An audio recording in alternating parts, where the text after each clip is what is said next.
Убиство на дете не е само чин на суровост и бруталност, туку директен напад врз човечноста и општеството. На овој начин обвинителката Жаклина Крстевска-Јосифовска го започна својот маратонски завршен збор во случајот за убиствата на Вања Ѓорчевски и Панче Жежовски. Кога животот се одзема насилно, особено кога се убива дете, што е символ на невиноста, е чин што во никој случај не може да се оправда. Па покрај правна, сторителите заслужуваат и длабока морална осуда, додаде обвинителката. Поминале доволно денови по убиството на Панче Жежовски од Велес. Ниту еден од обвинетите не презел действија со кои би покажале реакција за човечко суштество за да се прекине тоа. Напротив, продолжиле кон дете. Од 9-то оделение со ранец, дете кое ниту насон не им сгрешило на обвинетите.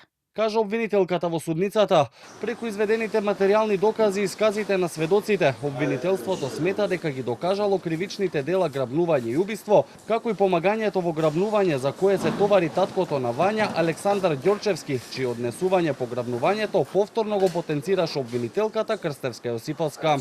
Морбидните настани ја потресува македонската поширока јавност, вчудо невидени дека од една мала држава може да се случат тешки злодела. Вања ја убиле така ладнокрвно, свирепо со монструозен план. Се надевале дека никогаш нема да биде најдена, оставајќи ја закопана во дупка, покриена со разни предмети. Нема ли грам совест, ни човечност, ни родителско чувство, сите четворица имаат своји деца, на кои со грабнување и убивање сакле да им обезбедат удобен живот, да им купат станови, да им направат свадби, да се веселат со најмилите.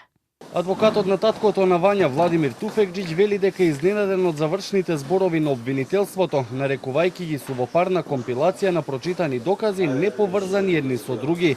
Според него, обвинителството не успеало да ја докаже вината кај Александар Ѓорчевски, па во случај кога не го повлекле обвинението, Туфекџиќ верува во праведна одлука на судот. По однос на таткото, значи можам да кажам дека јавното обвинителство не докаже надвор од разумно сомнение дека го сторил кривичното дело, кое му се става на товар.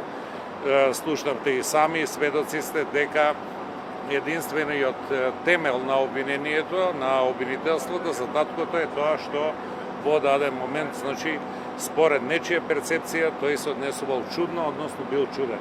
Не слушнавме и не е понуден ниту еден доказ за било каква негова инволвираност. На следното рочиште кое е закажано за 11 јуни, обвинителството треба да продолжи со својот завршен збор, пошто ќе следува и завршниот збор на семејствата на оштетените.